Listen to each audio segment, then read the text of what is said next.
Bonjour et bienvenue sur le podcast Explore Japon, le podcast qui explore Japon sous toutes ses coutures. Des conseils voyage, de la culture ou bien de la vie tous les jours en passant par l'apprentissage du japonais, partons ensemble une fois par semaine pour ce magnifique pays qu'est le Japon.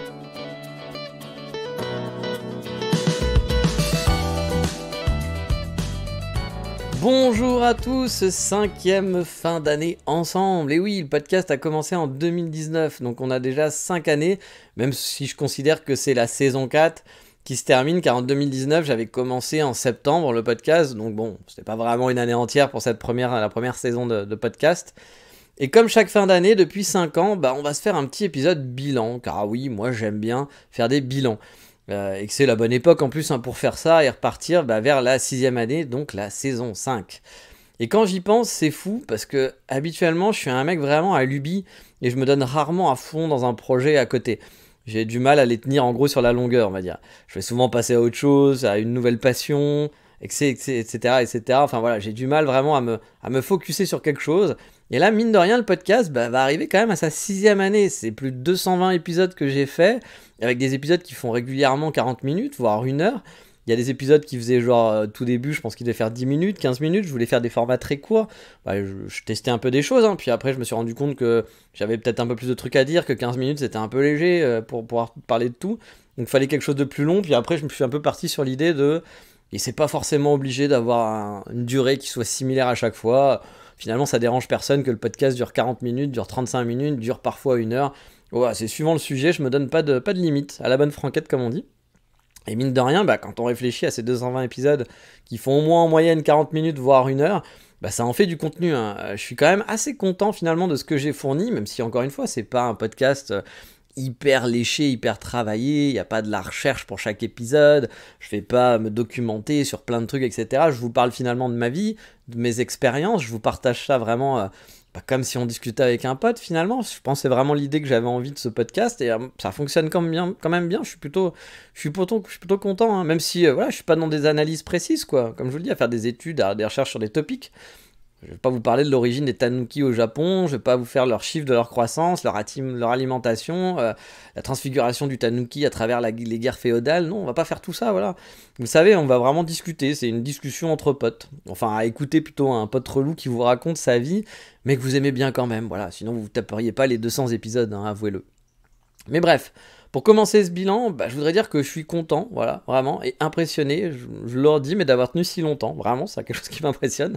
Surtout que c'est pas un projet d'avenir, entre guillemets, dans le sens où si dans mes objectifs personnels, il faut que je commence à penser un peu plus sérieusement, à travailler plus pour gagner plus, comme dirait l'autre, ou en tout cas commencer à faire des économies pour avoir un jour peut-être une maison, comme je l'ai déjà dit, et pas finir gardien de parking à 80 ans, parce que même si je gagne bien ma vie, j'ai toujours bien gagné ma vie en France, etc. et autres, mais bon, habiter Paris, vous habitez pas dans des grandes maisons, moi j'ai pas eu d'héritage, etc. et autres. Et puis les projets Japon, ça m'a coûté beaucoup d'argent. Les 2 fois mes 2 venus au Japon, c'est pas juste 1000 balles que vous sortez comme ça. C'était quand même... J'ai claqué quasiment, vous le savez, je pense que vous avez écouté tous les podcasts, mais pour ceux qui seraient à peu près nouveaux, j'ai claqué 60 000 balles pour mon premier projet, pour venir au Japon. C'était 60 000 balles sur... pendant 3 ans, j'ai pas travaillé. Bon, c'était un choix de vie aussi. C'est pas, attention, je suis pas en train de faire me plaindre en disant oui, c'était pas facile, etc. C'était vraiment un choix de vie. J'ai claqué mes économies du moment pour venir là, pour essayer d'étudier le japonais. Puis j'aurais pu, après l'année, voir que ça marche pas. Il devait me rester la moitié de mes économies. Il devait me rester 30 000 balles, je pense, après une année. Parce que il y a l'école. L'école, je vous ai dit, ça coûte quand même 6 000 balles. Puis après, il y avait les billets d'avion. J'ai voulu prendre un appartement, acheter des meubles. Donc forcément, tout ça, ça m'a coûté de l'argent. J'aurais pu faire une version plus light aussi. Mais voilà, j'ai claqué quand même pas mal de thunes, mais c'était voulu. Et donc tous ces trucs-là, puis là quand je suis revenu aussi pareil, ça m'a coûté de l'argent, j'ai dû payer mon visa, j'ai dû pareil rémeubler parce que je suis reparti de zéro, donc j'ai voulu en plus bien m'installer, donc j'ai acheté beaucoup de meubles, des meubles sympas que j'aimais bien, etc.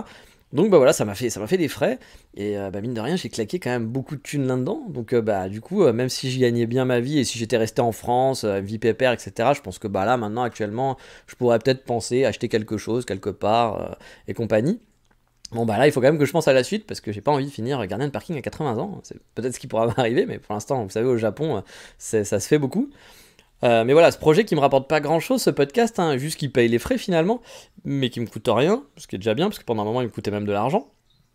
qui me coûte juste du temps chaque semaine. Et ben, je l'ai quand même tenu alors qu'il n'y a pas vraiment une motivation derrière finalement. Je suis pas à me dire ah bah ouais mais si je continue comme ça après plus tard je vais peut-être pouvoir un peu en faire quelque chose, ça va m'ouvrir des portes, faire du réseau etc. Bah, pas du tout, je fais vraiment ça pour le kiff parce que ça me fait plaisir puis je suis content parce qu'il y a des gens qui me le montrent, qui me disent qu'ils sont contents, que ça leur fait passer du temps. J'ai eu des très jolis messages, même parfois, des gens qui me disaient qu'ils n'avaient pas trop le moral, et puis bah, d'écouter le podcast, ça leur rappelait des souvenirs du Japon, ça leur donnait envie, ça leur permettait un peu d'égayer un peu leur quotidien, et je fais rien d'extraordinaire réellement, mais du coup, je suis quand même content que ce podcast, bah, il y a à peu près 1000 personnes qui écoutent les épisodes. J'avoue que j'ai pas regardé les stats depuis longtemps, peut-être qu'il y a plus maintenant, ou peut-être qu'il y a moins, mais en tout cas, en moyenne, depuis plusieurs années, c'est 1000 personnes qui écoutent le podcast. Écoute chaque épisode. Donc bah voilà, je suis content voilà, que ça continue comme ça. Et bah, je suis surtout content aussi de voir que vous le suivez, en fait, finalement, toujours, hein, parce qu'il y a des nouveaux qui arrivent, hein, puis il y en a d'autres qui s'en vont. Mais en général, bah, voilà, j'apporte des bonnes infos, je pense, et vous êtes contents de suivre ce podcast, ça me fait plaisir, vraiment, si ça vous apporte quelque chose, comme je vous l'ai dit, hein, de bénéfique dans votre vie, que ce soit pour la préparation de votre voyage. Je sais qu'il y a des gens qui m'ont déjà remercié pour dire, ah bah du coup, je suis allé à tel endroit, c'était sympa, je connaissais pas, j'ai rajouté ça dans mon planning, puis c'était cool, on était allé, c'était chouette. J'ai des messages comme ça, bah, ça me fait plaisir. Ou il y en a d'autres pour leur envie d'aventure au Japon, hein, qui m'ont dit aussi, ah bah tiens, je sais que par exemple, ce que j'ai fait en portage, il y a des gens qui connaissaient pas, donc du coup, bah, ça les a aidés. Voilà, il y a d'autres gens aussi qui le podcast les a beaucoup aidés pour préparer leur installation, parce ils étaient en train de venir, bah, pareil pour un working visa ou un PVT ou autre, et puis bah du coup, voilà, ils ont eu des petites astuces, ça leur permet de, comme je vous le dis, hein, moi, c'est ce que souvent je dis, c'est de préparer un peu les choses. Ça va pas tout solutionner, mais ça vous permet d'avoir moins de stress. C'est-à-dire que vous arrivez sur place, vous savez déjà quels sont les problèmes que vous allez avoir. Du coup, vous prenez pas le côté genre waouh, ça m'est arrivé à la gueule, et puis du coup, c'est encore plus dur à gérer. Donc, du coup, ça permet d'être préparé finalement aux différents problèmes que vous aurez peut-être pas, parce que bah, les problèmes que j'ai, il y en a qui vont pas les avoir, puis vous aurez peut-être des problèmes que moi j'ai pas eu, que vous allez avoir, mais ça vous permet voilà, de rentrer dans le truc. Et je pense que ça reste quand même bénéfique tout ça. Et puis bah, comme je vous dis, si ceux qui veulent juste leur petite dose quotidienne du Japon, si parfois il y a des gens qui me disent voilà, bah, Japon ça me manque ou j'aimerais bien y aller, mais bon j'ai pas l'argent, j'ai pas prévu, etc. Mais du coup bah ça me permet de continuer d'avoir une petite connexion avec le Japon, donc je suis content. Voilà, je suis content. Et vu qu'habituellement on commence toujours par le fameux 36-15 ma vie, là on va justement faire un bilan personnel de ma vie au Japon, hein, donc bah, on va pas faire vraiment de 36-15, parce que ça va être un grand 36-15 finalement. Et ça fait maintenant bah, 1 an et demi, hein, vous le savez que je suis de retour, je suis donc à la moitié de mon visa travail environ. Une des craintes hein, en partant, c'était de pouvoir continuer, voilà, quand on part en chaque fois, hein, là je parle pas forcément ce moment-là, mais à chaque fois que je suis venu au Japon, moi la crainte principale, ce que je me posais en question, c'est est-ce que je vais pouvoir continuer de vivre au Japon, parce que c'est pas si simple. Hein.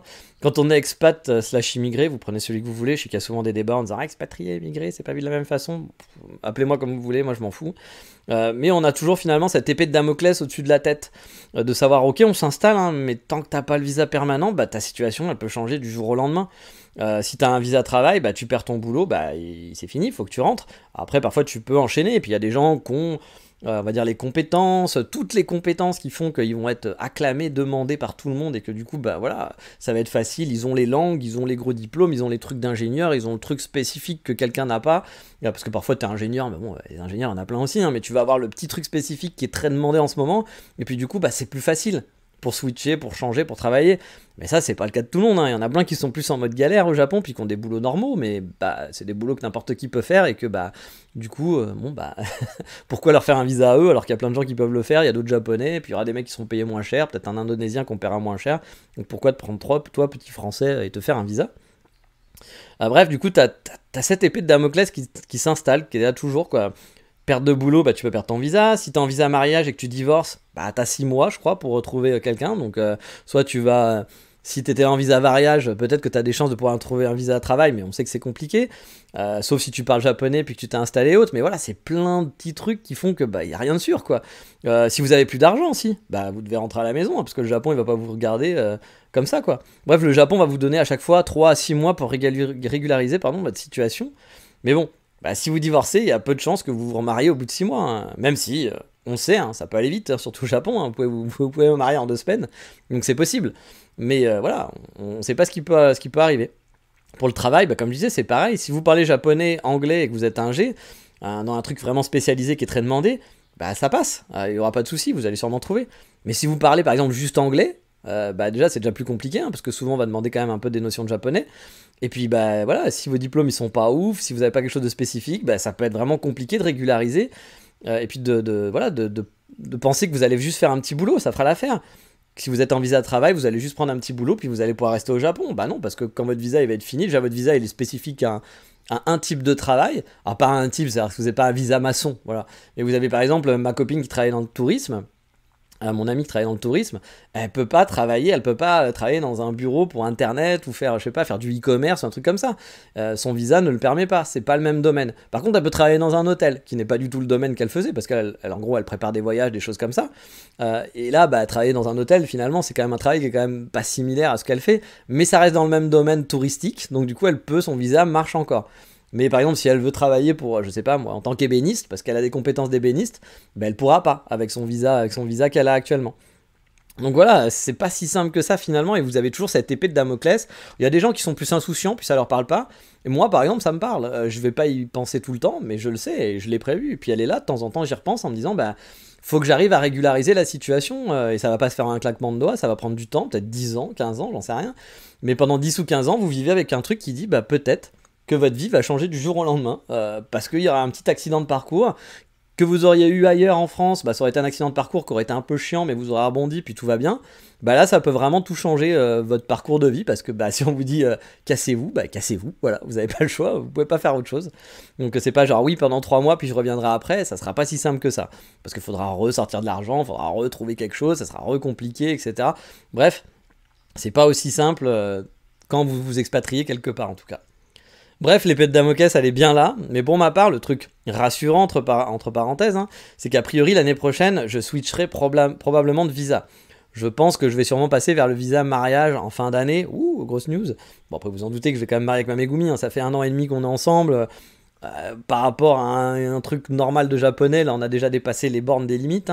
Moi, c'est parce que là, j'attends mon changement de prénom pour commencer à faire les démarches, mais sinon, on l'aurait déjà fait, je pense. Parce qu'ici, on se marie très vite, je vous l'ai déjà expliqué. Donc ouais, je pense que l'année prochaine, je switcherai sûrement en fin d'année vers le visa mariage, une fois que dès que j'aurai mon nouveau prénom, quoi, qui sera là. Et donc vers la fin de mon visa travail, finalement, quand il me restera 6 mois en gros de visa, 6-8 mois de visa, je switcherai, quoi. Ça devrait bien se goupiller pour le switch, du coup. Ensuite, le visa mariage, c'est 1 an renouvelable, en général. Donc l'épée de Damoclès, ça sera toujours présent techniquement. Et puis je vous dis 1 an renouvelable, mais il y a le divorce. Si demain on marie, puis que 2 mois après, finalement, pour X raisons, il y a un divorce, ça peut arriver. Là, il me reste plus que 6 mois, puis c'est pareil, pour retrouver. Là, j'aurai peut-être toujours mon travail et tout, mais ça veut dire qu'il faudra que je refasse des frais, que j'aurai beaucoup de trucs à payer pour repasser par la boîte de portage. Ça sera tout un truc chiant. Est-ce que je peux le faire à distance en plus? Je sais même pas. Peut-être qu'il faut que je retourne en France pour pouvoir faire ça. Je pense pas, mais honnêtement, j'en sais rien, il faudra se renseigner. Donc voilà, c'est toujours des petites épées Damoclès et vous dites, ouais, s'il se passe ça, et c'est possible qu'il se passe ça, c'est compliqué. Voilà, vous êtes vraiment sur quelque chose de bancal, quoi. Mais bon, le bon côté, voilà, c'est que je devrais, en passant en visa mariage, par contre, donc même si par contre mon visa sera renouvelable tous les ans, en gros, c'est ça, mais c'est que je devrais avoir des rentrées d'argent supplémentaires en ne payant plus ma boîte de portage. Et ça fera du bien à mon compte en banque parce que, je vous l'ai déjà expliqué, mais j'ai un bon salaire, mais finalement pas si bon que ça à la fin parce que, entre toutes les taxes que je suis comme un freelance finalement, je paye des charges patronales, des charges salariales, mais sauf que je travaille pas comme un freelance, que je travaille comme un salarié. Donc normalement quand vous êtes freelance, vous faites payer beaucoup plus cher, puis vous faites plus de missions, donc du coup vous compensez normalement, si vous faites ça bien, vous compensez ça comme ça. Alors que moi, non. Moi, en fait, j'ai tous les mauvais côtés du salarié et les mauvais côtés du freelance, on va dire. Mais bon, après, c'est un choix, encore une fois. Je me roule pas par terre. Je pourrais très bien vivre en étant nomade, digital nomade, et puis vivre dans un pays pas trop cher, et puis bien économiser, etc. Ça reste un choix. Donc voilà. Et puis je paye aussi donc l'entreprise de portage. Donc c'est vrai que voilà, ça fera du bien quand la situation va être un peu plus régularisée. Quand je serai juste freelance au Japon et que j'aurai plus cette entreprise de portage, je pense que je serai un peu plus à l'aise aussi, voilà, d'un côté financièrement, puis je serai plus dans un travail normal, même si ça restera encore du freelance en salarié, donc pas encore super top, parce qu'en gros j'aurai qu'un client, donc je peux pas non plus surcharger le client, je peux pas avoir plein de clients et compagnie, c'est une mission à plein temps, donc je fais des horaires, donc j'ai pas l'avantage du freelance non plus, quoi, vraiment, mais économiquement je devrais déjà gagner un chouïa plus, donc ça sera, j'enlèverai en fait l'intermédiaire, donc ça sera déjà ça de prix, mais ça sera pas encore une fois un salaire de ouf, parce que je suis toujours dans une situation qui est un petit peu bancale, mais encore une fois c'est un choix, voilà, c'est un choix que j'ai fait pour venir vivre ici, mon but c'était de venir vivre au Japon, pas dans n'importe quelle condition, mais dans des conditions quand même assez convenables, ce qui est le cas. je peux payer mes factures, je suis pas obligé de manger des cup noodles tous les jours, mais je suis pas non plus dans une solution d'avenir. Donc c'est pour ça qu'il faut aussi, comme je vous dis, c'est un peu épée Damoclès, un peu entre deux, le cul entre deux chaises, il faut que j'avance là-dessus. Et mine de rien, le podcast, ça me prend du temps toutes les semaines pour peut-être par exemple apprendre le japonais. C'est-à-dire qu'à la place du temps que je fais pour le podcast, là où j'ai pas le temps d'apprendre le japonais, je pourrais me mettre au japonais, puis pour dans l'avenir, pour dans 3, 4, 5 ans, peut-être postuler pour une entreprise japonaise, et puis voilà, là je serai plus tranquille. Parce que le jour où je parle japonais, avec mes compétences, trouver du boulot au Japon, ça devrait pas être très compliqué. J'ai un peu l'anglais, j'ai le français, j'aurai du japonais, plus mes comptes. Bon, voilà, je me ferai pas trop de soucis, puis je pense qu'en plus je pourrai avoir un bon salaire. Donc ça serait peut-être plus intelligent de faire ça. Mais forcément, toutes ces choses-là, on y pense. Il y a un petit chat qui marche sur ma terrasse en direct, là, qui vient de traverser ma terrasse et qui m'a vu et qui du coup est en PLS. Tu peux continuer ta vie, petit chat, ne t'inquiète pas. Vous l'avez déjà entendu, ce petit chat, mais de temps en temps, j'ai la vue sur ma terrasse là, quand j'enregistre, et du coup, je vois ce petit chat de temps en temps. Donc voilà, et comme vous l'avez compris, cette année, moi côté économie, ça a été un peu rude, hein, avec l'inflation, le yen qui se portait vraiment pas bien. Bon, je suis pas payé en euros malheureusement, hein, parce que si j'avais été payé en euros, là, ça aurait été la fête. Mais bon, justement, j'avais dealé d'être payé directement en yen, parce que j'avais peur de l'effet inverse. Que si l'effet inverse arrive, que du coup tu te retrouves avec moins d'argent, et donc ça c'est pas cool. Et donc le fait que j'ai eu ma copine à la charge pendant un an aussi, et quasiment voilà, j'ai dû payer pour deux tous les frais, hein. C'est-à-dire que là quand on va au resto, quand on sort, heureusement c'est pas une grande dépensière, mais bon il y a quand même, elle achète plein de trucs que moi j'achetais pas, hein. J'ai pas de cheveux, donc je vais pas acheter du shampoing, elle va acheter du shampoing, elle va acheter des produits, du maquillage, des machins, donc forcément, puis même elle va acheter il y a plus de bouffe, plus de choses comme ça. Donc ça coûte plus cher, voilà. Donc j'ai une deuxième personne à charge. Donc imaginez, hein, vous avez un salaire puis vous êtes deux. Donc vous étiez tout seul, ça marchait bien tout seul. En deux, forcément c'est plus compliqué. Donc du coup cette année ça a été un peu rude, un peu économiquement, hein, pour moi quand même. Plus j'avais eu les frais d'installation avant, comme je vous l'ai dit, hein, de s'installer. J'ai claqué beaucoup d'argent, hein, pour s'installer. Bref, mon compte, il a pris vraiment cher cette année. C'est pas vraiment ce que j'avais prévu, donc là-dessus, c'est pas super positif pour moi, hein. Mais bon, je vais essayer de rebondir l'année prochaine. Déjà, elle devrait continuer de travailler, j'espère. Plus quand je passerai en visa mariage, comme je vous l'ai dit, je devrais avoir un petit peu plus d'argent. Et plus, je vous en ai parlé, mais si on déménage finalement, alors c'est pas encore sûr, mais que j'arrive à économiser aussi un peu d'argent sur le prix du loyer, mon loyer étant quand même un peu cher, je pense qu'il y a moyen de baisser le loyer. Voilà, ça fera peut-être des économies petit à petit pour reprendre on va dire que pour que le compte en banque remonte, voilà, reprenne un peu des couleurs et soit un peu plus sympa.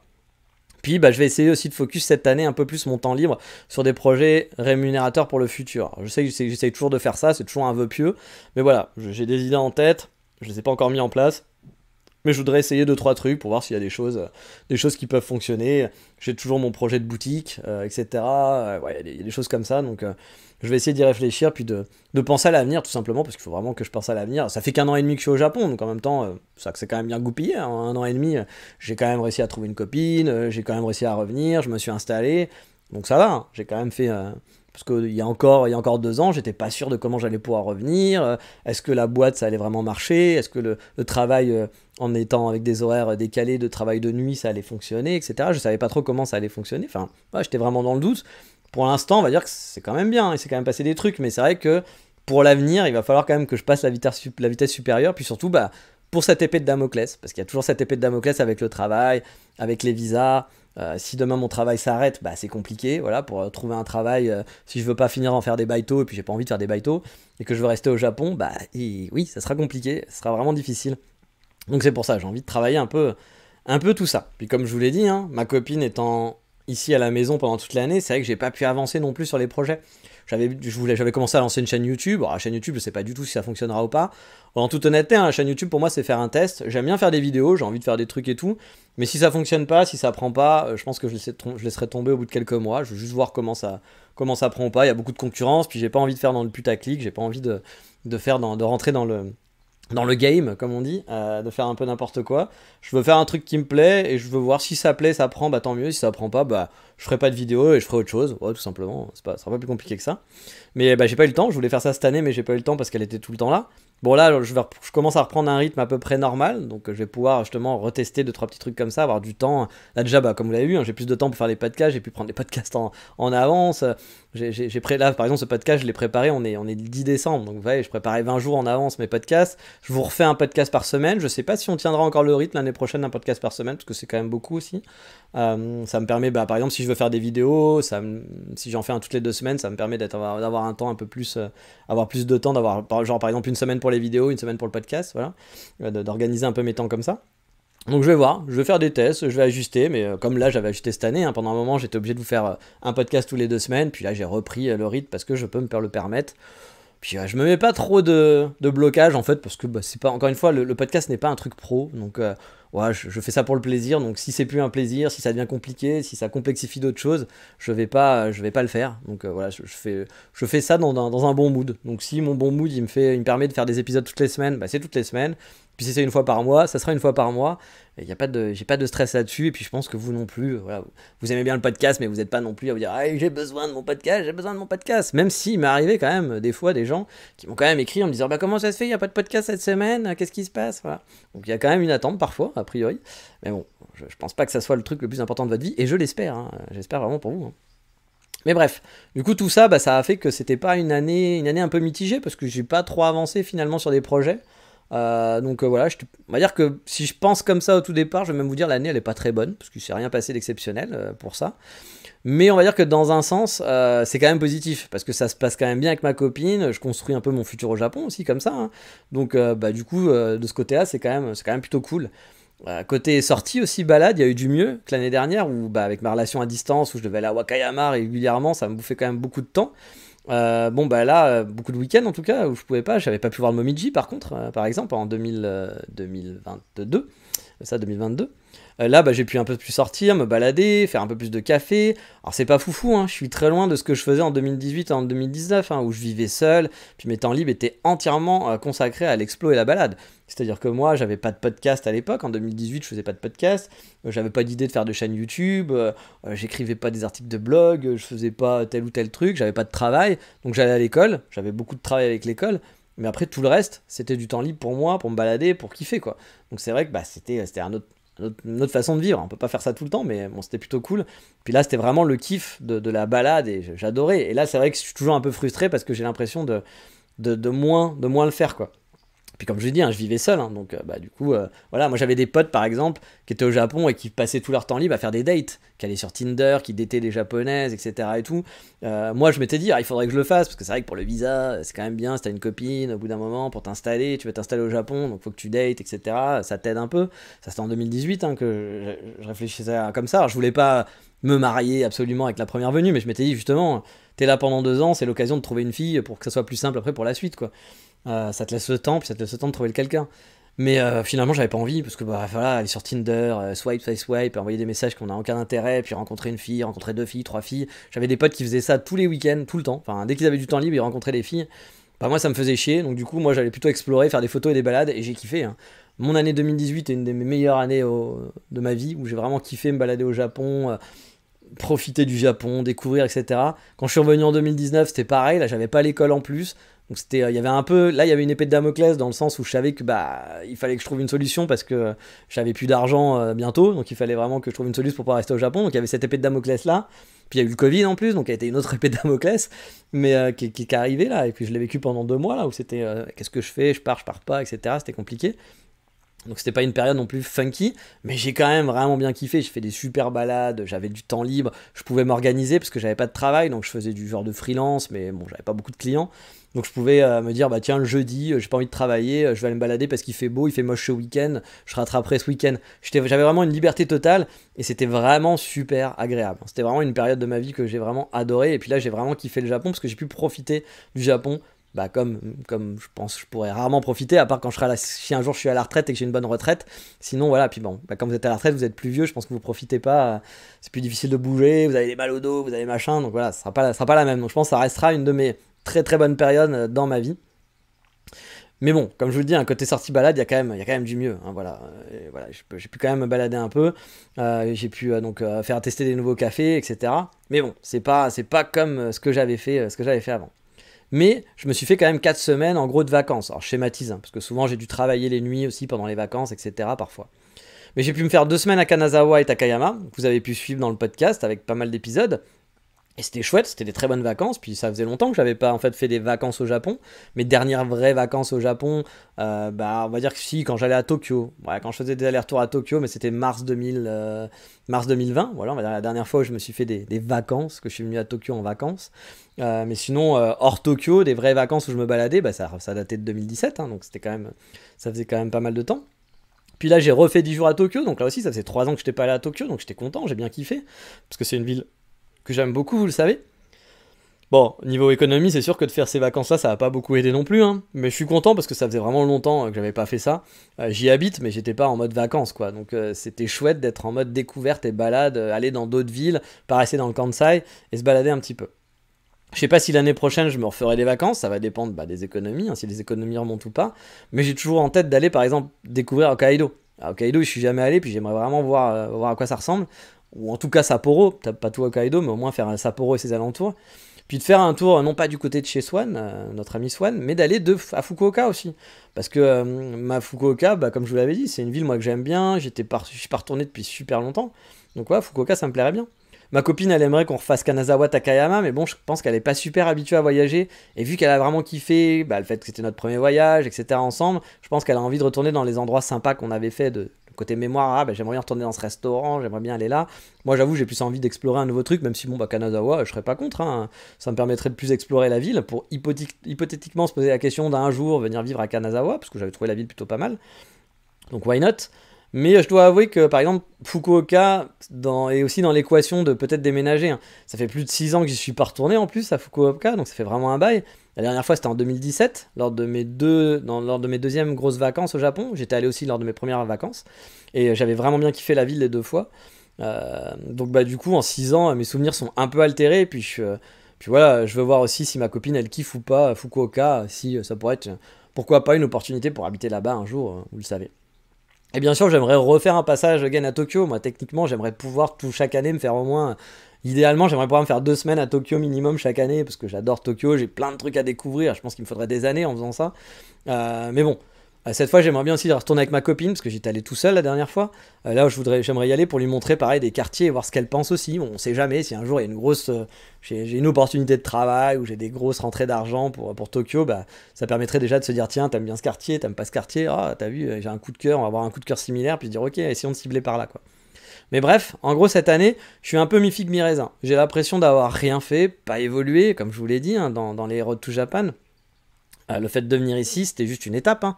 J'étais encore très loin de réaliser mon rêve. Je suis encore très loin, hein, de réaliser mon rêve et mes projets.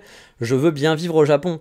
Je veux retrouver ma liberté, faire un truc que je kiffe vraiment, qui fait au quotidien ce que j'aime ici, et avoir une maison, entre autres. Et puis, bien sûr, le visa permanent, hein, pour supprimer le fameux épée de Damoclès qui dit rentre à la maison, sale gaijin. Je veux stabiliser la situation aussi au niveau du travail, pour être sûr de pouvoir faire ma vie ici sans aucun souci. Philosophie, Hakuna Matata, quoi, tout ça, vous connaissez la chanson. Et bon, il faut être honnête, hein, j'en suis encore bien loin, hein. Et cette année, ouais, c'est vraiment mi-figue, mi-raisin. Les projets n'ont pas avancé du tout. Financièrement, j'ai perdu beaucoup de thunes. Mais ça reste finalement une année positive, avec les voyages et le fait que ma copine vive avec moi depuis 1 an, puis que ça se goupille bien. Et ça, c'est quand même un gros plus, hein, même si c'est pas toujours facile, hein, la vie à deux, puis la vie entre 2 cultures qui sont différentes. Dans l'ensemble, je pense que je suis quand même plutôt chanceux. Je pense comparé à d'autres couples que je connais, je suis quand même tombé sur une fille avec qui ça matche bien, puis qui a plein de bugs, mais qui a des bugs, on va dire, pas des bugs de japonaise, voilà, des bugs de japonaise classique, et les japonaises classiques, honnêtement, moi j'en voudrais pas des masses, hein, parce que vraiment, c'est pas ouf. Mais là, ouais, j'avoue que j'ai pas ces problèmes-là. J'ai d'autres problèmes, mais j'ai pas ceux-là. Et je pense que du coup, c'est plus facile pour consolider quelque chose sur le long terme, en tout cas. Puis on va aussi un peu jeter des fleurs, parce qu'elle aussi, elle a de la chance de m'avoir, hein, pour le coup. Et puis dans les trucs positifs aussi de cette année que j'ai pu voir finalement aussi pas mal d'amis, chose que j'avais pas forcément fait en 2019. Bon, j'avais mon binôme, et puis les gens qui habitaient ici, mais là j'ai pu voir pas mal de nouveaux gens. J'ai eu mon ancien binôme déjà, qui a fait des vacances sur Kyoto. J'ai pu le revoir, on a fait 2-3 balades ensemble, à l'ancienne comme on aimait, c'est-à-dire que lui c'est un mec avec qui j'adore vraiment me balader, parce que bah voilà, il est pas chiant, on parle de tout et de rien, on peut débattre de tout et de rien, on a des avis totalement différents parfois, mais c'est pas grave, on va parler, puis on a des avis aussi qui convergent beaucoup hein, sur la vie au Japon, sur les Japonais, etc. On va parler de détails, c'est quelqu'un qui aime bien un peu philosopher, débattre, etc. Donc voilà, puis qui est capable de marcher 30 km avec moi dans un truc où il n'y a rien à voir, mais juste pour le mood. Il adore comme moi le mood japonais dans l'ensemble. Et donc du coup, bah, c'était sympa de refaire des balades. On est allé dans un truc Inaka où j'aurais pu amener personne, franchement, avec moi là-bas, parce que c'était la campagne, il n'y avait rien à faire. C'était vraiment, j'étais jamais allé, donc c'était un peu la mode découverte. Mais je savais qu'avec lui, c'était pas grave, que même si c'était nul, et pourtant c'est ses vacances, donc il a pas un temps de fou, voilà, il est pas là où il peut se perdre une journée.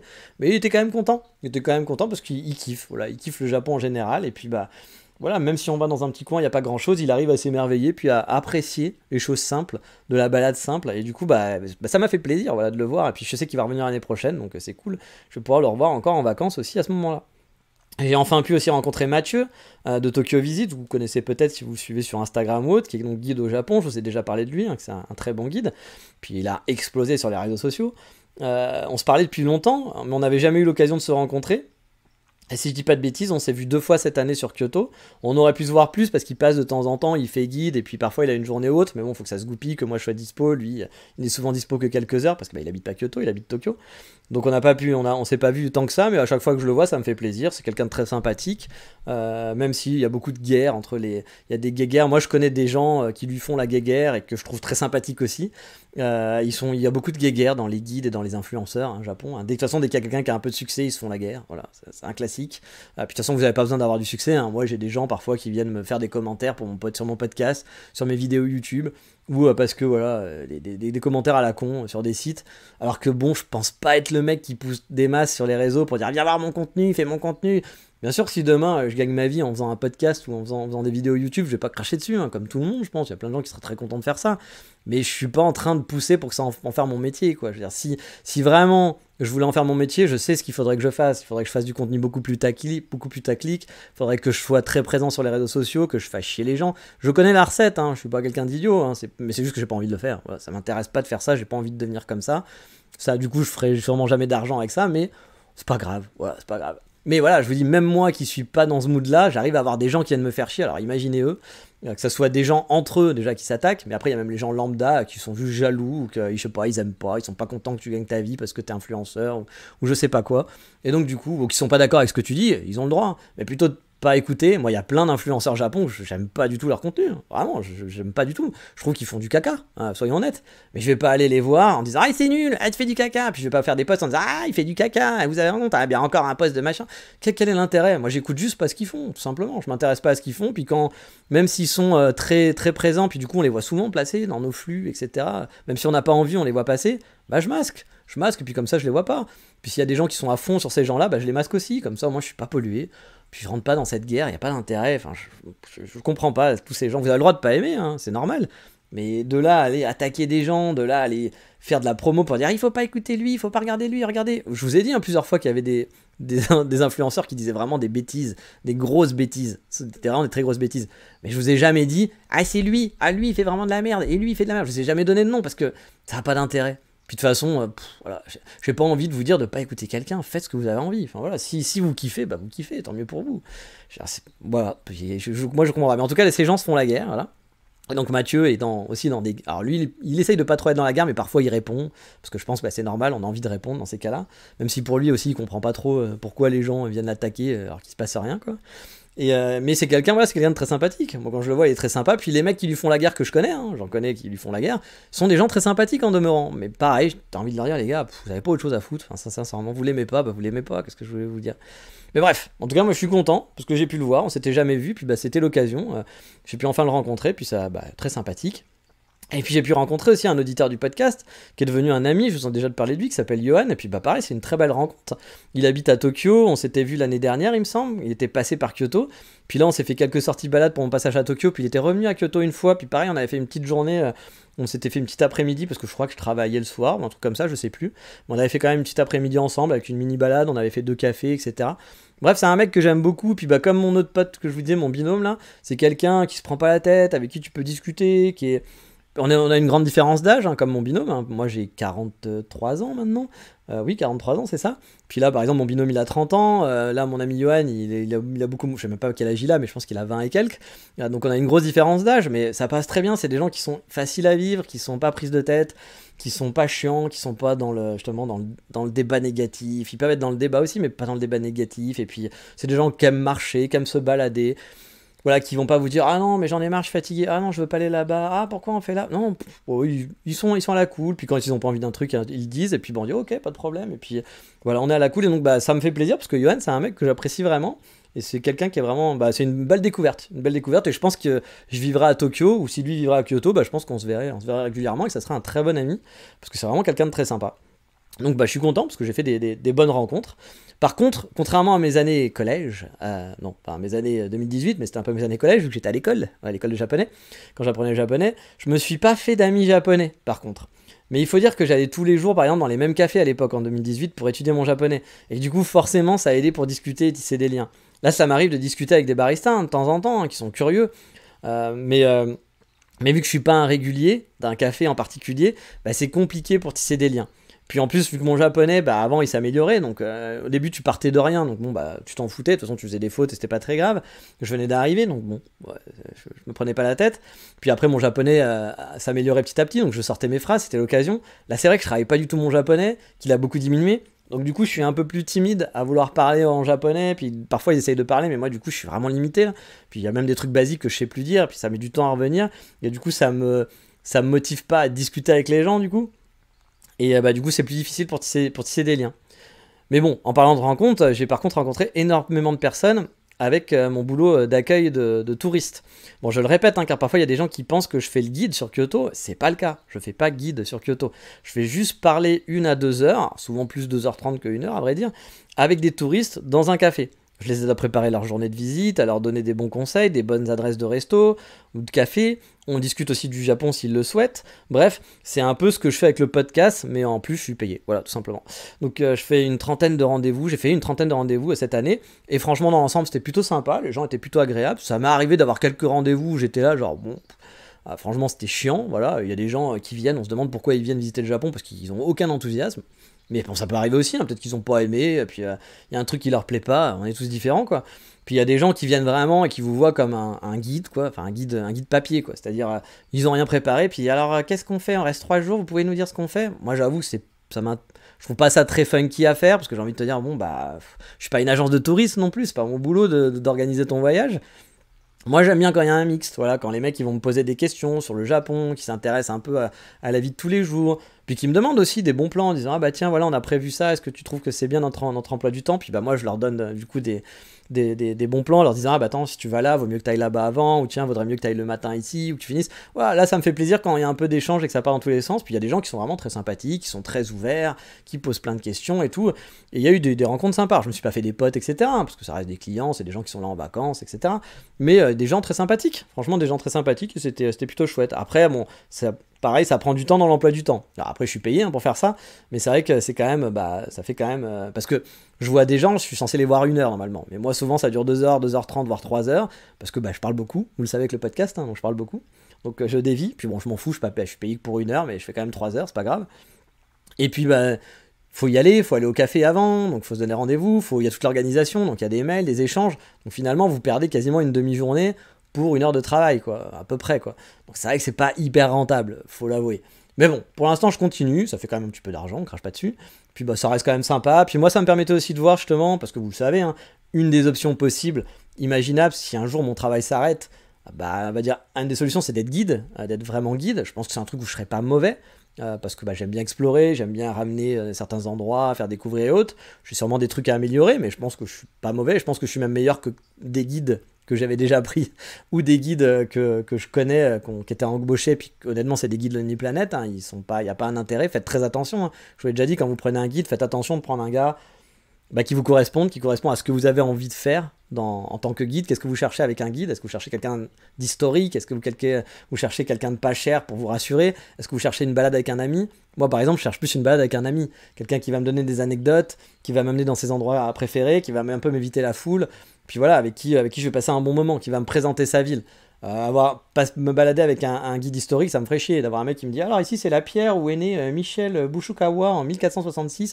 Moi j'en aurais rien à foutre, mais il y a des gens avec qui ça va intéresser, donc faites attention à ce que vous voulez. Puis faites attention aussi, plus les guides sont présents sur les réseaux sociaux, alors pas tous, hein, mais plus vous voyez des gens qui sont là tout le temps sur les réseaux sociaux à répondre, à faire leur promo de leur outil de guide, plus vous savez qu'il y a des chances que le guide soit pas très bon. Alors je dis ça, mais en même temps, par exemple, mon ami de Mathieu de Tokyo Visit, qui est très présent sur les réseaux sociaux, qui est limite influenceur, hein. Maintenant il se fait inviter. Tous les trucs que vous voyez où il va, il est invité, hein. Il est invité, il est payé, il va tester une orangerie, il va dans tel hôtel, c'est pas parce qu'il va dans cet hôtel, parce qu'il a payé de lui-même, hein. Il est invité par l'hôtel, et puis il fait la pub de l'hôtel, et il est payé pour ça, et puis lui il gagne une nuit gratos, et puis tant mieux quoi. Mais je veux dire, lui, voilà, il fait de l'influence, mais reste un très bon guide. Je sais comment il travaille, je sais ce qu'il fait, et c'est un très bon guide. Je connais plein d'autres guides qui sont très mauvais, qui sont vraiment très très mauvais. Honnêtement, ça, vous payez pour rien. Enfin, je veux dire, vous prendriez un Lonely Planet, c'est presque pareil. Vous prenez, en fait, vous achetez une assurance finalement, un truc pour vous rassurer. Voilà. Si vous êtes vraiment peur, bah, tant mieux, vous prenez un truc pour rassurer, mais je pense que ça serait plus sympa de prendre un guide avec qui il y a une passion derrière qu'un mec qui fait ça juste pour la thune finalement, et puis qui est pas passionné par son métier de guide. Voilà. Qui va faire ça parce que c'est un boulot. Voilà. C'est un peu comme un prof, hein, un prof d'école, quelqu'un qui fait prof d'école parce que il sait pas quoi faire puis qu'il est payé pour ça, ou un prof qui est passionné parce qu'il veut inculquer des choses à des gens. Bah vous aurez pas la même expérience finalement, je pense. Donc ça, faut faire attention quand vous prenez des guides au Japon. Enfin au Japon, partout, hein. C'est pas qu'au Japon. Mais bon voilà, moi j'ai fait ma trentaine de rendez-vous et puis je pense que tous ces gens-là, ils sont contents, hein. La plupart du temps, j'ai eu des petits retours sympas, même si j'ai pas de retour de l'agence. Il y a des gens parfois qui m'ont vraiment dit ah c'était vraiment super, c'était sympa, etc. Et cette année, je vais rempiler, même si au final, comme je dis, c'est consommateur de temps libre, car c'est quelque chose que je fais pendant mon temps libre, en plus de mon taf, hein. C'est pas mon taf à temps plein, donc c'est un truc que je fais en plus. Autre truc positif aussi, c'est que mine de rien, ça fait 1 an et demi que j'ai un vrai chez moi, et vous le savez, j'ai eu pas mal d'années de nomade derrière moi. Du coup, ça fait du bien d'avoir un chez soi où on se sent bien, avec du matos, j'ai mon petit setup pour bosser, j'ai ma grosse télé, ma PS5, ma Xbox, mon toaster de l'espace, etc. Bref, je me sens à la maison. Bon, je serais pas contre d'avoir plus que 45 mètres carrés, hein, c'est sûr, et d'avoir un vrai appartement ou d'avoir une maison, même une maison chez moi, hein, vous le savez, hein, avoir ma pièce de geek par exemple, une petite terrasse tranquille sur un toit, etc. Mais bon, peut-être dans le futur, mais là je suis déjà content d'avoir ce chez moi là. J'ai un chez moi, voilà, ça faisait des années que j'avais pas de chez moi, et puis là ça fait plaisir, j'ai l'impression d'être quand même un peu dans le temps, même si je vous disais qu'il y a l'épée de Damoclès, parce qu'encore une fois, hein, tout peut s'arrêter du jour au lendemain. Mais là, j'ai quand même l'impression d'être installé. Contrairement en 2018, quand j'étais venu, où je savais pas trop comment ça allait se passer et autres, je m'installais, je venais comme je m'installais, mais je le savais dès le départ que j'étais pas sûr. Là, ça prend quand même une bonne vague pour l'instant, à moins d'un aléa de la vie, hein. Demain, mon travail s'arrête. Bon, voilà, aléa de la vie, je vais être obligé de rentrer, hein. Même si je me marie avec ma Megumi, ça sera compliqué de trouver un travail ici. Mais, on sait pas. Pour l'instant, c'est sur une bonne voie, on va dire. Côté projet, vous l'avez vu aussi, j'avais prévu pas mal de trucs, hein. Faire la chaîne YouTube, résultat, il y a eu une vidéo dans l'année, puis une deuxième en novembre. Bon, je peux pas dire que j'ai vraiment réussi ce projet, hein. Ça n'a pas été un succès. Le podcast, je pense que le nouveau format est plutôt sympa. Le 3615 ma vie vous plaît, des retours que j'ai eu, plus un topic. On a éliminé le rebrucage, et puis je pense que c'est un peu plus fluide. Bon, là aussi, cette année, hein, ça a été un peu chaotique pour suivre le rythme. Il y a eu une époque fort lointaine où je postais 2 podcasts par semaine en 2019, hein, c'était ça, hein. J'avais vraiment 2 podcasts, 2 émissions par semaine. Bon, après, elle durait moins longtemps aussi, hein. Puis j'avais même à un moment 3 mois d'avance d'épisode, hein. Il y a eu une période où j'avais eu 3 mois d'avance d'épisode, c'était fou. Alors que là, je l'ai fait chaque semaine à l'arrache, hein. Que pendant une période de l'année, j'étais passé à un podcast toutes les 2 semaines, que même pendant un mois, vous n'avez pas eu de podcast du tout, car j'avais pas eu le temps, ni de moment opportun pour l'enregistrer. Bref, ça a été un peu compliqué pour suivre le rythme cette année, mais la bonne nouvelle, c'est que je manque pas de topic, et puis que finalement, j'ai quand même fait pas mal d'épisodes sur l'année, hein, mine de rien. Quand je regarde le nombre d'épisodes, même si ça a été une année un peu compliquée, parce qu'il n'y avait pas le moment pour enregistrer, avec ma copine à la maison, etc., et autres, pas beaucoup de temps libre, j'ai quand même réussi à tenir le rythme, et là-dessus, je suis aussi, encore une fois, assez fier. Ça a toujours été le truc qui m'a fait un peu peur, aussi les topics, parce qu'avec 220 épisodes, je vous ai déjà parlé de pas mal de choses, hein, finalement, hein. J'ai quand même fait le tour de beaucoup de choses, hein. Mais les balades, les mises à jour, les aventures du quotidien aident aussi à trouver des nouveaux topics finalement, des nouvelles discussions, des nouvelles choses partagées avec vous, et a priori ça a l'air de toujours vous plaire, donc je suis content. Mais bref, je vous ai vendu un peu moins de podcasts, plus de vidéos, c'était ça que je vous avais vendu l'année dernière, c'est un échec, voilà. Même si l'envie de faire des vidéos est là, hein, on va voir encore une fois, hein, si avec ma copine qui a repris le boulot, j'arrive à concilier les deux, donc je promets rien encore cette année, hein, mais c'est en cours en tout cas. Là, au mois de décembre, je vais essayer d'enregistrer des vidéos pour commencer à en publier, avoir un peu d'avance et pouvoir en publier, suivant combien j'ai réussi à en enregistrer d'avance là, en décembre, j'essaierai d'en publier soit une par semaine ou une toutes les 2 semaines ou une par mois. On verra bien. Et puis comme je vous l'ai dit, le podcast, ça fait 6 ans, 220 épisodes, 220 épisodes à peu près. Ça prend du temps et ça me rapporte pas grand chose financièrement parlant dans les futurs projets. Donc on va voir si je tiens le rythme. Si voilà, par exemple si je fais des vidéos et que financièrement il y a des perspectives, peut-être que je laisserai un peu de côté le podcast, j'en ferai un peu moins. Puis peut-être que si ça avance pas, que mes projets ils avancent pas, peut-être que je vais aussi diminuer un peu le podcast pour me recentrer sur d'autres trucs, comme je vous dis, apprendre le japonais, mon projet de boutique, parce que mon projet de boutique il est toujours là, donc et ça me prendrait du temps à préparer, donc voilà, peut-être que je vais diminuer. Pour l'instant, je sais pas trop. Je me laisse un peu de temps à appliquer des stratégies, mais voir ce que je veux, voir comment ça fonctionne, si ça prend, ça prend pas. Et puis pareil, je ferai avec le podcast aussi.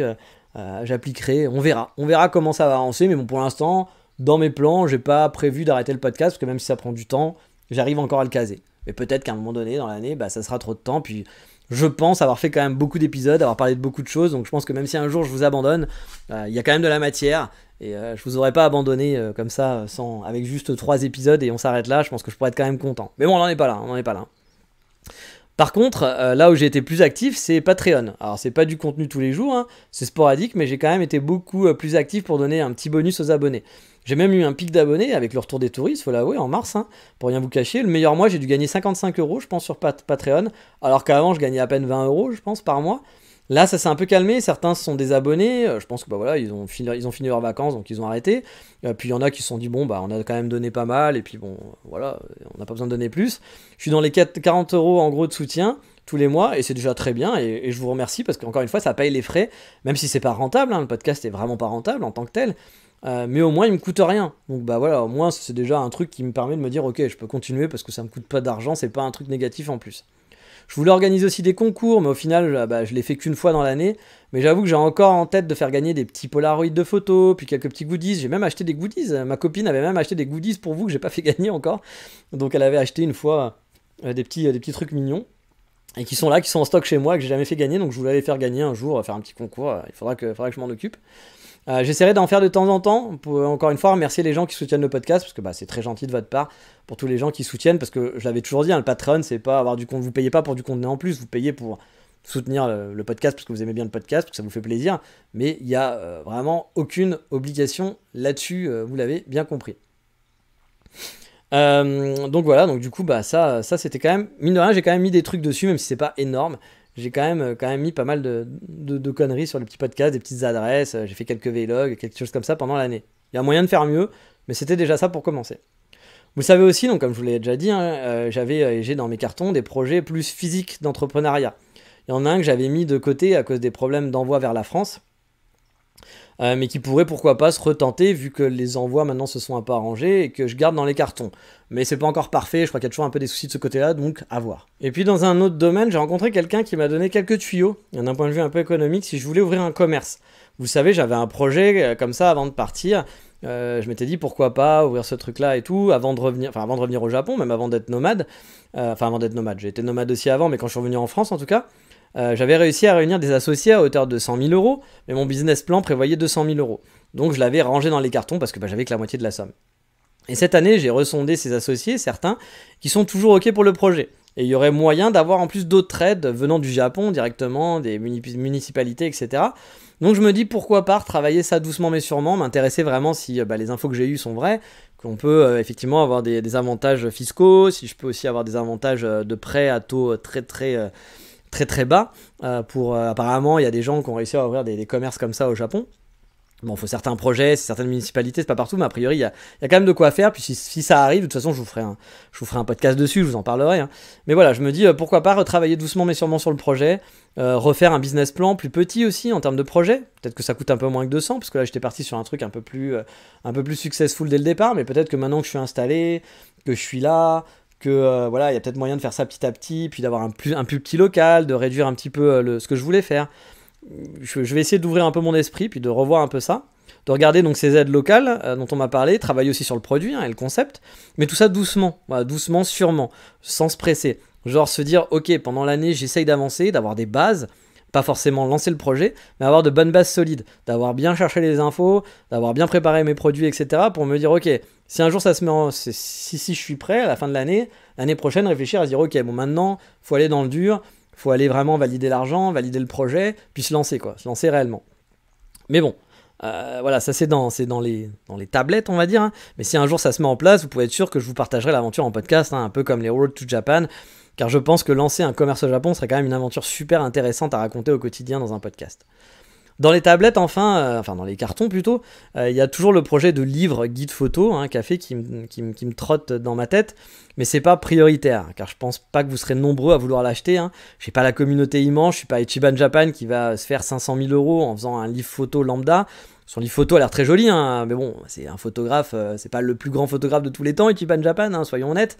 Et son livre a l'air sympa, hein. Je critique pas le livre, hein. Je pense que j'aurais habité en France, etc. Il aurait fait un bouquin avec des photos du Japon, je l'aurais pris, hein. J'aurais été le premier à donner de l'argent puis à acheter ce livre-là. Mais il y a plein de photographes qui font des super photos, qui font des trucs 10 000 fois mieux qu'Ichiban Japan. Hein. J'ai vu ces photos, elles sont cool, mais il y a des millions de mecs qui font des photos comme lui. Moi aussi, par exemple, je pense qu'il a peut-être un niveau qui est un peu meilleur que le mien, mais pas monumental non plus.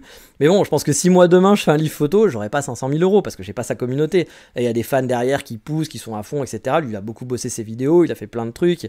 Pendant des années, il a bossé sa communauté, puis bah, c'est cool pour lui. Voilà, c'est cool qu'il ait pu faire ça. Puis je pense que tout le monde est gagnant. Lui, il s'est fait pas mal de thunes. Vous êtes content avec un joli livre photo, donc bah, que demande le peuple, c'est cool. Mais voilà, moi je sais que si je faisais ce genre de projet, du coup il faut trouver du temps pour faire quelque chose de bien. J'ai une bonne idée pour le concept aussi qui serait sympa là-dessus, mais je pense qu'à mon avis, j'aurais pas beaucoup de béquilles de gens qui donneraient, je pourrais peut-être récupérer 100 balles, 200 balles, je sais pas, un truc comme ça, mais il y aurait pas grand-chose quoi. Donc je veux pas trop passer de temps là-dessus parce que même si j'ai envie de le faire, un jour je le ferai, peut-être pour le plaisir, mais je pense pas que ça soit un truc qui soit un projet professionnel en tout cas, voilà. Et puis j'ai encore d'autres projets, j'ai plein d'idées hein, dans ma tête, mais à voir si ça sort. Je vous en parlerai un jour. De toute façon, tout est lié au Japon, hein, beaucoup sont liés au Japon. Bref, cette année c'était pas ouf, voilà, on va être honnête. Mais bon, la vie continue et je suis toujours très content, bien sûr, de vivre ici au Japon. J'ai un ami par exemple qui doit revenir en France, qui écoute ce podcast aussi. Son expérience au Japon malheureusement se passe pas comme prévu et le visa va pas suivre, et je dois dire que quand je lui parle parfois je me mets à sa place hein, et j'avoue que la motivation de rentrer, je me dis si c'était moi qui devrais rentrer, bah ça serait vraiment dur, hein, ça serait vraiment pas là hein. Même si c'est pas parfait, encore une fois, ma petite vie ici, elle est pas, comme je vous le dis, il y a encore beaucoup de travail avant que je sois vraiment dans des bonnes conditions. Bah ma vie elle me plaît quand même ici, elle me plaît bien, je me sens bien, mais bon, le chemin n'est qu'au début, voilà, j'ai encore beaucoup à faire avant de me sentir vraiment tranquille, voilà, d'être véritablement installé, et comme je vous dis, enlever les épées de Damoclès, qui sont le visa, qui sont le travail, et puis une fois que tu as enlevé ces épées-là, bah c'est genre les projets, quoi, avoir une belle maison, être installé, qu'avec sa copine ça se passe bien, préparer sa retraite, puis faire un travail que tu kiffes à bloc. J'aime bien mon travail, mais mon travail, c'est pas ma vie, je suis pas le propriétaire de la boîte, donc je fais pas ce que j'ai envie. Voilà, moi j'aimerais bien faire un truc un jour où c'est mes idées, où c'est mon concept, et puis lancer ce truc-là, puis peut-être faire ça aussi avec des amis, faire avec un ami en tout cas, partager une aventure. Faire une aventure et la partager, c'est un truc que j'aimerais beaucoup. Ça fait longtemps que j'aimerais bien faire ça. Mais bon, en étant à distance, mes amis sont en France, donc c'est un peu compliqué de partager des aventures à distance comme ça. Mais voilà, c'est dans mes rêves et mes projets. Peut-être que ça n'aboutira jamais, mais je vais essayer. Et côté podcast, comme je vous le dis, cette année on va rien révolutionner, on va continuer sur la lancée de la saison 4. Vous avez vu, il y a un nouveau visuel, mais je pense pas que le podcast va être révolutionné à part ça. Pas de nouvelles rubriques ou autres, en tout cas pas pour le moment. Après si vous avez des idées ou des choses, pareil, n'hésitez pas à me poker, je suis toujours ouvert à la discussion puis à prendre des idées par-ci par-là. Cette année j'ai eu beaucoup de messages par contre, beaucoup plus qu'avant, de gens qui m'ont soit posé des questions, soit remercié. Et puis comme d'habitude, ça me fait très plaisir parce que j'ai vraiment l'impression que le podcast est utile et puis du coup ça me donne envie de continuer. Parce que si finalement demain personne n'écoute, je vous ai dit, moi c'est pas je vais pas me rouler par terre en me disant c'est mes revenus, il faut absolument. Mais non, moi c'est pas de revenus, donc moi je fais ça vraiment parce que je suis content que les gens derrière ça leur apporte quelque chose. Donc si demain il y a plus personne qui écoute ou que ça apporte, ou qu'il y a peu de gens puis que finalement les gens écoutent juste par défaut puis que ça leur apporte rien. Bon, autant arrêter, et puis ce sera pas très grave, ça sera un bon moment dans ma vie, ça sera un beau projet que j'aurais fait, et j'aurais été très content. Donc voilà, je suis toujours content de recevoir des messages pour savoir que ça vous a été utile pour vos vacances, que voilà, ça vous fait passer de bons moments, vraiment ça me fait plaisir. Puis de voir vos messages aussi sur les plateformes, Spotify, sur les plateformes comme Apple Podcasts, etc. Ça fait connaître le podcast à d'autres aussi, parce que j'ai des gens parfois qui arrivent et qui sont tapés les 200 épisodes dans l'année, qui ont tout écouté. Je suis toujours impressionné aussi. Il y a des gens qui me disent j'écoute depuis 6 mois, j'ai entendu tous tes podcasts. Je me dis, le mec, il s'est fait 200 épisodes en 6 mois, waouh! Motivé quoi, mais je sais, moi ça m'arrive aussi de faire ça pour des podcasts, d'écouter, d'arriver vachement à la bourre, genre 5 ans après que le podcast soit lancé, puis de commencer depuis le début, puis suivre les aventures finalement en retard de ces gens-là, puis les voir évoluer, puis je trouvais ça plutôt cool. J'avais écouté comme ça un podcast de Digital Nomad par exemple, qui a arrêté maintenant, mais c'était très marrant parce que j'avais pris le truc vraiment en retard, et donc j'ai découvert leurs aventures à l'époque, puis comment ils ont évolué après, puis finalement là dans le présent, ils étaient encore dans autre chose par rapport au tout début, donc c'est marrant de se mettre en perspective, puis toi tu peux écouter beaucoup plus rapidement du coup tout ça, donc je trouvais ça plutôt chouette. Mais voilà, j'espère que contrairement à cette année, j'aurai des nouvelles choses à vous présenter, hein, peut-être la chaîne YouTube, peut-être des projets pro, on verra bien. Et surtout, j'espère que le podcast va continuer, que j'arriverai à trouver du temps, qu'il y aura toujours des topics, puis que ça vous plaira. Voilà, c'est le principal, c'est que ça vous plaise. Donc voilà, j'espère que vous aussi, vous avez passé quand même une bonne année, que vous n'avez pas eu trop de problèmes dans vos vies, que même vous avez eu des bonnes nouvelles. Si c'est pas le cas, si vous avez une année de merde, dites-vous que comme d'habitude, il y a toujours une petite lueur d'espoir. Voilà, on ne sait jamais ce qui peut arriver. Moi, je reprends mon exemple, mais quand je prends mon exemple en 2020, quand j'ai dû rentrer dans le Covid, j'avais plus que 4000 € sur mon compte. Le Japon, c'était mort. C'était mort de chez mort, hein. J'avais tenté puis ça n'avait pas marché, j'avais failli pouvoir rester, c'était assez joué à pas grand chose, et puis finalement voilà, ça n'a pas fonctionné, que je savais que j'allais devoir repartir de zéro, que j'allais devoir habiter chez un ami en clodo, que j'allais devoir habiter même chez ma famille en clodo pendant un mois ou deux, qu'après j'allais devoir habiter chez un ami, que j'allais faire chier les gens, mais parce que voilà, j'avais plus d'argent, puis qu'il était quand même sympa de me retenir, le temps de trouver un travail, de me prendre mon temps, j'ai quand même eu cette chance de pouvoir reprendre mon temps, et puis voilà, même quand j'avais retrouvé un travail, que tout s'est relancé, le Japon me paraissait tellement loin. Je m'étais dit, mais comment je vais pouvoir revenir au Japon? Il faudrait que j'économise 50 000 balles minimum pour créer ma société, plus avoir plus, parce qu'il faut que tu puisses vivre la première année, le temps que tu arrives à gagner de l'argent. Puis autant ça marchera pas, donc tu auras fait ça pendant 5-6 ans, puis pendant un an tu auras essayé, puis ça va faire plouf, donc tu auras 7 ans de perdu dans ta vie, et puis tu commences à vieillir. Donc voilà, c'était vraiment genre, ça va être dur quoi, genre... Je voyais pas trop le bout du tunnel, et puis finalement j'ai réussi à revenir, et puis c'est pas parfait, là aussi, hein, je me dis bon, ça va être compliqué pour la suite, puis peut-être que j'aurai des bonnes nouvelles, peut-être que je vais en avoir des mauvaises, il y a des hauts, il y a des bas, peut-être que l'année prochaine, à la fin de l'année, je vous dirai bon, mauvaise année, j'ai dû rentrer en France, j'ai perdu mon travail, voilà, puis avec ma Megumi en plus, vu qu'elle pouvait pas venir en France, on a été obligé de se quitter, on s'est séparés, grande année de merde, et puis voilà, ou puis il y a de la maladie, ou il y a je sais pas quoi, on sait pas, hein, il peut arriver des choses. Mais je trouve que c'est un des beautés de l'être humain, c'est qu'on arrive toujours, enfin en tout cas la plupart du temps, même quand on est dans des creux, à espérer puis à garder un petit peu cette lueur d'espoir pour la suite, et parce qu'on sait pas ce que va être fait la vie. Vous savez pas ce qui peut arriver demain, vous pouvez être dans un mauvais moment, dans une mauvaise passe, je pense à mon pote par exemple, là, qui doit quitter le Japon et revenir en France. Je sais que lui il relativise beaucoup, donc... il va pas non plus se rouler par terre, mais je pense qu'il est pas content. Voilà, il est triste quand même. Je pense que c'est un moment difficile pour lui. Mais on sait pas ce qui va se passer. Il va rebondir. Peut-être qu'il va trouver une vie meilleure en France. Peut-être qu'il trouvera une vie ailleurs. Peut-être que dans 5 ans, il sera à Bali et puis il fera autre chose.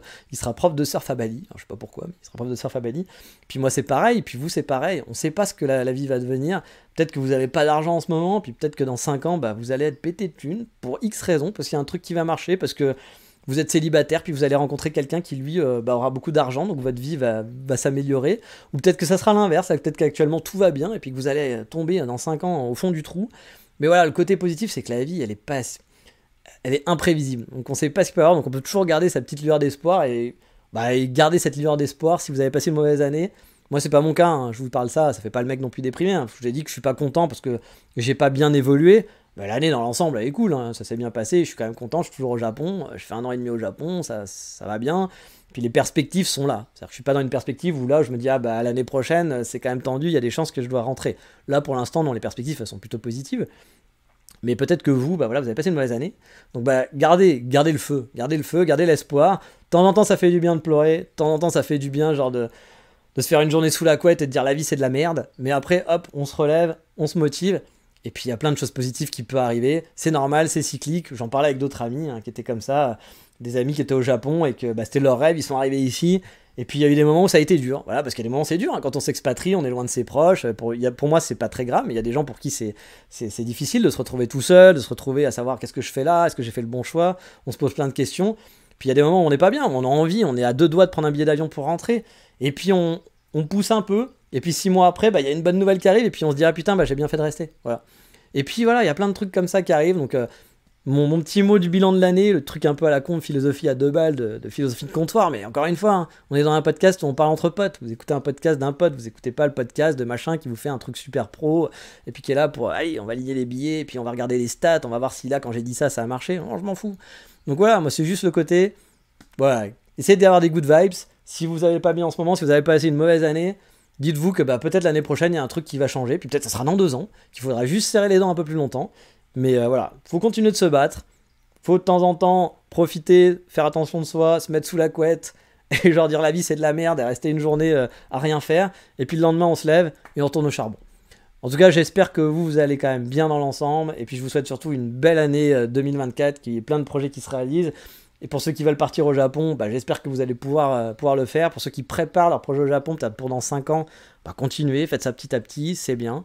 Vous avez le temps, préparez. Ceux qui préparent des voyages, préparez votre voyage. Vous allez voir, vous allez passer un super moment. Ça va être un des instants de folie, un des meilleurs voyages de votre vie sûrement, parce que le Japon, c'est quand même un endroit qui est quand même super appréciable. Bref, kiffez. Et qu'est-ce qu'on se dit? Bah, ciao, bye bye, matane, à l'année prochaine. Ciao, bye bye. 頑張るのが辛かったけど一番最悪な彼氏が考えてみたらずっと毎日頑張ってたやつで好きじゃなかったんだけど一番本当はそういう思いだそれ言われた突き抜くベースグラスにリップなびく髪どこで踏み外した熱い